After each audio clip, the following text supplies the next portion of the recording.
하겠습니다. 반갑습니다. 사랑합니다. 추석 명절 잘 지내셨죠? 어떻게 가족들이 모였습니까? 안 모였습니까? 네, 즐겁고 행복했는가요? 네. 저희는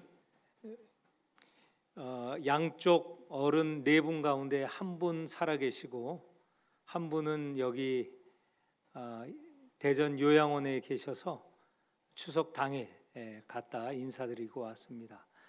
저희 밑에 있는 아들, 딸 그리고 사위는 명절날 오지 않고 2주 전에 와서 저녁 먹고 갔습니다. 그게 이 명절 인사더라고요. 요즘은 명절 때 뭐 그렇게 한다며요. 양쪽이 각각 자기 집에 간다고. 딸은 친정에 가고 아들은 본가에 가고 그렇게 명절을 지낸다고 합니다. 좋은지 나쁜지 제가 평가는 안 하겠습니다. 그런데 세태가 정말 많이 바뀌었습니다. 이렇게 하면 꼰대 소리 듣는데 제가 젊었을 때 아버지는 이미 별세하셨고 어머니 집이나 형 집에 가서 추석 2박 3일, 3박 4일을 같이 지냈어요. 여자들은 밥하고 설거지하고 남자들은 땅바닥에 앉아서 화투하고 텔레비 보고 정말 그때도 저는 화가 나더라고요. 그래서 어머니가 뭐라고 그러든지 저는 그때부터 설거지를 했습니다. 지금은 뭐 모이지는 않지만 가족들이 모인다면 남자들은 당연히 설거지 하죠. 또 힘든 일은 하죠. 그것도 세태의 변화인데 지금은 제 아래 때는 더 변화여서 앞으로 과연 추석 명절에 가족이 모이는 게 있을까 싶습니다. 이거 분명히 제가 좋다 나쁘다 판단하는 거 아닙니다. 세태가 그렇다라는 얘기죠. 그런 가운데서도 추석이라는 것, 설이라는 것은 결국 가족이 모이는 날이 아닙니까? 다 그것 때문에 생긴 명절이죠. 좋은 가족 관계가 되었을 줄 믿고 앞으로도 그렇게 하시기를 바랍니다. 오늘 우리가 읽은 역대하 23장은 오늘 설교 제목대로 혁명에 관한 이야기입니다. 그런데 성경에는 혁명이라는 말은 나오지 않아요. 그런데 내용은 혁명입니다. 혁명이 도대체 무엇인가? 여러 정의가 있겠지만 아주 단순하게 말한다면 현재 질서를 무너뜨리고 그것도 합법적이 아니라 비합법적으로 또는 불법적으로 무너뜨리고 새로운 질서를 이루는 것이 혁명입니다. 그런데 혁명 이후에 결과가 어떤가? 좋은 결과도 있고 오히려 더 악화되는 결과도 있습니다. 혁명 쉽지 않죠. 왜냐하면 기존 질서를 무너뜨리는 행위이기 때문에 어렵습니다. 어렵기 때문에 사실 쉽게 혁명에 참여하는 것 쉽지 않죠. 왜냐하면 잘못 참여했다가는 목숨도 잃고 재산도 다 빼앗길 수 있습니다. 폐가 망신할 수 있습니다. 그래서 혁명은 하기도 어렵고 또 이루기도 어렵다는 것이죠. 오늘 우리가 읽은 본문을 보면 혁명이 두 가지로 이루어진 것을 알 수 있습니다. 첫 번째 혁명은 아달랴라는 여자, 이전에는 왕비였고 이제는 태우였던 아달랴가 혁명을 일으킵니다. 그러니까 기존 질서를 무너뜨리고 아달랴가 혁명을 일으켜 스스로 여왕이 되었습니다. 처음에는 왕비였다가 그 다음에는 왕의 어머니인 태우가 되었다가 그 다음에는 스스로 왕이 되는 여왕이 된 것이죠. 그 혁명이었습니다. 여왕이 되는 과정 쉽지 않았습니다. 아달랴는 왕에 즉위할 만한 왕의 후손들을 다 죽이고 자기가 여왕이 되었던 것이죠.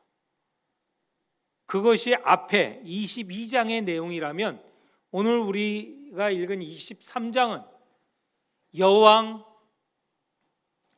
아달랴가 통치하는 그 기간에, 그 통치하는 기간이 현재의 질서가 아닙니까? 그 질서를 무너뜨린 사람이 나옵니다. 여호야다가 그 질서를 무너뜨리고, 다시 말해서 아달랴를 죽이고, 여왕을 죽이고 새로운 왕을 세웠습니다. 그 새로운 왕은 오늘 본문에는 나오지 않지만 다음 장에 요아스라는 어린 왕을 세웁니다. 이것도 혁명이지 않습니까? 근데 그 혁명의 결과는 무엇인가? 아달랴가 통치하던 시기에 나라가 무너지고 망가졌는데 이 혁명으로 인하여서 나라가 새로워졌습니다. 든든하게 설 수 있었습니다. 그 혁명의 결과는 좋은 혁명이었죠. 오늘 이 이야기를 해보려고 합니다. 아달랴, 이미 말씀드린 대로 그는 왕비였다가 왕의 어머니 태우였다가 스스로 여왕이 된 사람입니다. 아달랴는 북이스라엘 가장 악한 왕 중에 하나인 아합의 딸이었습니다. 아합은 여러분 잘 아시죠? 아합과 선지자 누구죠? 큰 소리로 엘리야. 아합과 엘리야 선지자 잘 알지 않습니까? 아합 시대에 이 아합은 바알 선지자, 바알 신을 섬긴, 우상을 섬긴 악한 왕이었습니다. 그것 때문에 엘리야가 일어나서 아합을 비판하고, 그런 가운데 바알 선지자 450명을 하나님으로부터 불을 받아 그 선지자들 다 죽이고 했던 것이 이 아합 시대에 일어난 일입니다. 그 아합 왕의 딸 아달랴라고 하면 그 아달랴도 역시 아버지를 따라서 바알 우상을 섬긴 그런 사람이었죠. 그런데 그 아달랴가 남유다의 왕자에게 시집을 오고 그 왕자가 왕이 될 때 왕비가 되었습니다. 그의 남편이 죽고 아들이 왕위에 올랐을 때 태후가 되고, 그리고 자기 아들이 죽었을 때 그러면 손자가 왕위에 올라야 되잖아요. 만약에 손자가 없다면 왕위에 오를 자손들이 있지 않겠습니까? 그런데 그때 이 아달랴는 왕족을 싹 죽였습니다. 그리고 스스로 왕이 되어서 여왕이 된 거죠. 얼마나 권력욕에 가득 찬 탐욕스러운 사람입니까? 그리고 그는 자기가 공주였을 때, 북쪽에서 공주였을 때 했던 신앙, 바알 신앙을 가지고 남쪽에 내려왔어요.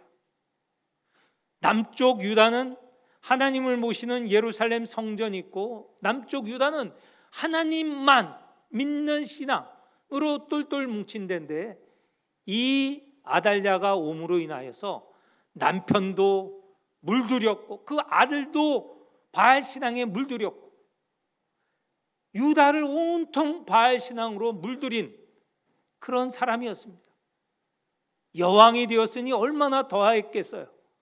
그때에 바알 신전들이 세워지고 사람들이 바알 신전에 와서 제사를 지내고 예배를 드리는 그런 시대가 되었습니다. 왕족을 죽이는 학살한 사람이었죠. 신앙적으로 이 유다를 변질시킨 사람이었죠. 백성들을 그러면 잘 다스렸겠습니까? 그 시대의 학정을 하였습니다. 백성들이 살아가기 어려운 시대였습니다. 그러나 그가 얼마나 강하였던지 누구도 반박할 수 없었습니다. 조용히 있었습니다. 그렇게 오래되었으면 아마 유다도 조만간 나라가 무너지고 외적의 침입으로 망했을 것입니다.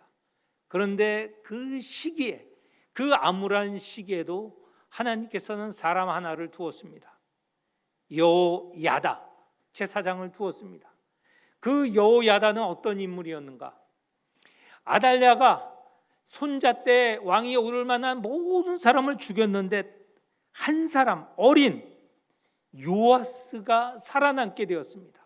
누가 그를 구원했느냐, 살렸느냐?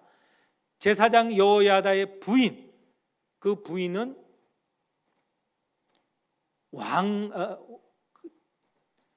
공주였습니다. 어떤 공주였느냐?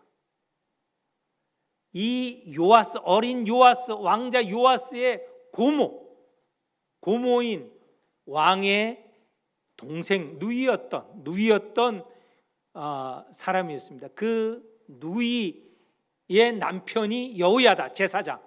이 제사장이 어린 조카 요아스를 몰래 숨겨두었습니다.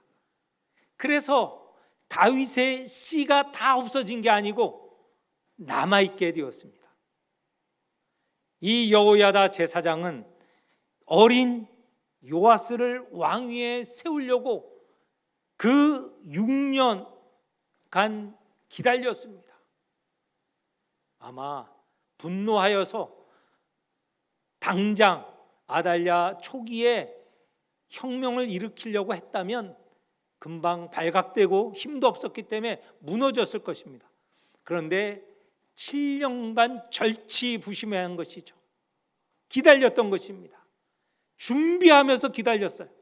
그래서 23장의 내용을 보면 이 여호야다는 조카를 왕위에 올리기 위하여서 사람들과 연대를 하였습니다. 그래서 그 자신이 제사장, 레위지파 아닙니까? 레위지파 사람들, 그리고 여기저기 지방에 다니면서 지도자들, 또 군사들과 연결하여서 언젠가 새로운 왕을 즉위시키기 위해서 준비하였던 것이죠. 마침내 날이 왔습니다. 7년째, 아달랴가 여왕이 된 7년째 되는 그 해에 혁명을 일으키게 되었습니다. 용기를 내었다고 하였습니다. 이 용기를 내는 것, 말씀드렸지만 이 혁명이 실패하면 목숨을 잃는 것이죠. 가족을 잃을 수 있는 거죠. 재산도 모두 빼앗기는 것이죠. 그런데 용기를 내었습니다. 쉽지 않은 용기이죠. 여호야다를 중심으로 해서 혁명을 일으키되 그 혁명을 아주 세밀하게 준비하였습니다. 그래서 오늘 읽는 본문에 보면 혁명 당일, 그날은 안식일이었습니다. 안식일에 사람들을 곳곳에 배치합니다. 먼저 여호와의 성전에 배치하고 왕궁에도 배치하고 골목 길마다 배치를 했습니다. 그리고 어린 요아스를 성전으로 모십니다. 그리고 자기가 그동안 연대했던 모든 사람을 성전으로 부릅니다. 그리고 거기서 기름을 부어 요아스를 왕으로 세웁니다. 그런데 이 기름을 부어 왕으로 세울 때 혁명의 목적이 거기에 나와 있어요. 16절, 11절에 보면 나와 있는데 11절 우리 같이 한번 읽어보겠습니다. 11절, 무리가 왕자를 인도해 내어 면류관을 씌워서 여호야다와 그의 아들들이 그에게 기름을 붓고 이르기를 왕이여 만세수를 누리소서 하니라. 여기에 보면 성전에서 요아스를 왕으로 세우는데 멸관을 씌우며, 당연하죠, 왕관을 씌우는 것입니다. 율법책을 주어 세웠다고 하였습니다. 왕의 목적이 무엇이냐? 이 혁명, 새로운 왕을 세운 목적이 무엇이냐? 율법책을 쥐어줬다는 거예요. 율법책은 무엇입니까? 하나님의 말씀, 하나님의 명령이 기록된 것이죠. 우리는 이제 하나님의 말씀을 듣겠다, 하나님만을 섬기겠다, 하나님의 말씀대로 나라를 통치하겠다 하는 것입니다. 지금까지는 바알신과 관련된 그 모든 일들을 하여 왔다면 그건 다 폐기하고 이제 우리는 하나님께로 돌아오겠다, 하나님의 말씀을 듣겠다라는 것입니다. 혁명의 목적이 이 목적이에요. 그리고는 기름을 부어서 왕위에 올리었습니다. 그리고 모두 왕이여 만세수를 누리소서. 이거는 뭐 왕이 즉위할 때 이런 찬양을 하는 것 아닙니까? 이거는 지금도 그래요. 저기 서양에서 새로 왕이 오르면 끝에 만세수를 누리소서, 그렇게 찬양을 하죠. 이 동양에서 지난번 태국의 새로운 왕이 즉위할 때도 이렇게 하더라고요. 왕이여 만세수를 누리소서. 이 소리가 이 성전에서 새로운 왕이 즉위하는 것을 찬양하는, 높이는 소리가 들리니 그 소리가 아달랴가 있는 왕궁에까지 들린 거예요. 큰 소리가 나니 아달랴가 깜짝 놀라서 사람을 거느리고 성전으로 올라옵니다. 보니 이 요아스, 어린 요아스가 왕위에 오르는 거예요. 사람들이 그것을 찬양하는 거예요. 그러니 이 여왕이 얼마나 놀랐겠습니까? 크게 외칩니다. 반역이다. 그렇게 이야기를 높이 소리쳐도 이제 시간은 이미 지났습니다. 그 자리에서, 성전에서 당장 아달랴를 처단할 수 있었지만 성전은 피를 흘리는 곳이 아닙니다. 피를 흘리면 성전이 부정해져서 성전에 끌어내요. 저 왕궁으로 내려가는 길에 말문이라는 짐승 동물 말입니다. 말에라는 이름을 붙인 그 말문에서 아달랴를 처단합니다. 오늘 이 자리, 이 아달랴를 처단하는 이 자리까지 오면서 여호야다가 내세웠던 것 중에 중요한 것은 무엇이냐면, 하나님께서 다윗을 왕위에 세우고 다윗에게 약속하신 것이 있습니다. 다윗의 후손이 영원히 왕위에 오를 것이다. 왕위를 이을 것이다. 다윗의 혈통으로 이어지는 왕들이 왕위에 오를 것이다. 하나님께서 약속하신 거예요. 그런데 아달랴는 다윗의 혈손이 아닙니다. 그는 저 북쪽 아합의 딸이었어요. 아달랴를 처단하는 것은 하나님 말씀에 따른 것입니다. 여호야다가 이것을 분명히 했어요. 3절에 보면 이 왕이 오를 사람은 다윗의 자손이다 라는 것을 내세워 사람들을 설득하고 모으고, 그래서 마침내 왕위에 요아스를 올리고 그리고 아달랴를 처단할 수 있었던 것이죠. 지금까지 읽은 말씀드린 것 내용을 다시 요약을 해보면, 아달랴 한 사람으로 인하여서 그가 가져온 신앙, 그가 가져온 통치 형태를 통하여서 유다가 부패하고 망가지고 나라가 멸망할 뻔했습니다. 한 사람의 영향력, 그것도 힘 있는 자의 영향력이 얼마나 중요한지 우리가 알게 되는 것이죠. 오늘 세상 역사도 마찬가지입니다. 한 사람의 지도자에 의해서 나라가 망할 수도 있고 부흥할 수도 있습니다. 우리나라 역사에는 그래도 최근세사, 근대 현대 사회는 그래도 좋은 지도자들이 있어서 나라가 융성해질 수 있었던 것이죠. 주변의 여러 나라들, 동남아시아, 중남미 국가에 보면 지도자들 때문에 나라가 점점점 망하는 나라들도 많이 보게 됩니다. 좀 극단적으로 우리가 다 이해할 수 있는 것 보면 지금 미국 트럼프 때문에 미국이 망하기 직전이에요. 트럼프는 대통령인데도 내전을 일으키려고 해요. 군대를 동원하여서 자기의 마음에 들지 않는 도시들을 공격하도록 그렇게 지금 준비하고 있지 않습니까? 얼마나 위험한 발상이고 위험한 행태입니까? 미국이 지금 흔들리고 있습니다. 그러면 세계가 흔들립니다. 정말 우리가 이걸 위해서 미국의 안정, 미국이 이전처럼 가졌던 세계 민주주의의 가장 대표적이고 유지하는 그런 미국이 될 수 있도록 기도해야 되겠습니다. 이 아달랴로 인하여서 나라가 망할 뻔하였는데 여호야다를 통하여서 새롭게 합니다. 혁명을 일으켜 새롭게 하는데 새롭게 하는 모습이 16절 이하에 나옵니다. 16절에 다 같이 읽어보겠습니다. 혁명의 목적 이미 말씀드렸지만 그 목적에 합당한 내용이 기록이 되어 있습니다. 16절 같이 읽겠습니다.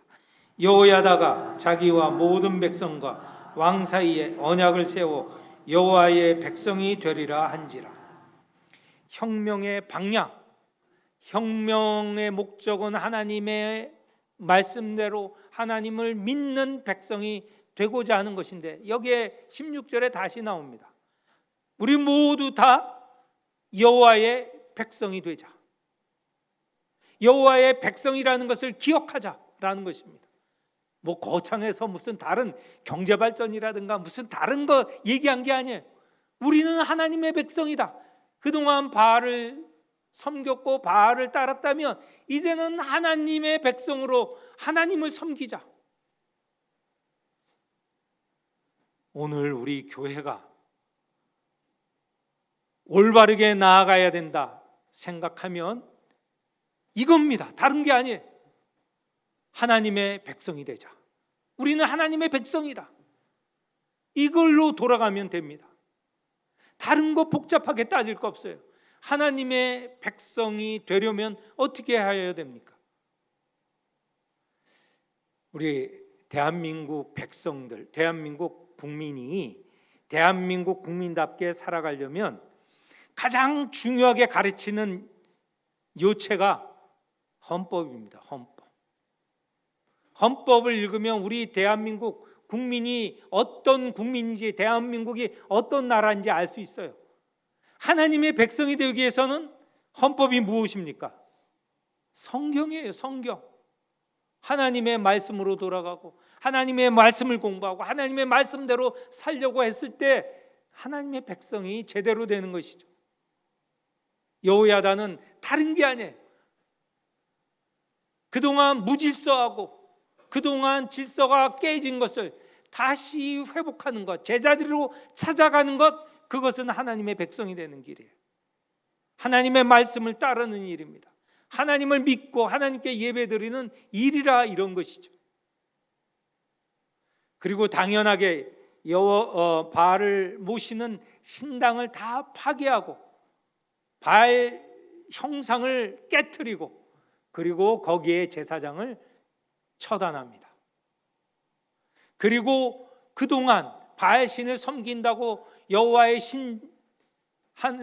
모신 성전은 무관심하게 놔두었는데 레위 지파 사람 제사장을 다시 일으켜 세워 성전 예배가 회복될 수 있도록 하는 것입니다.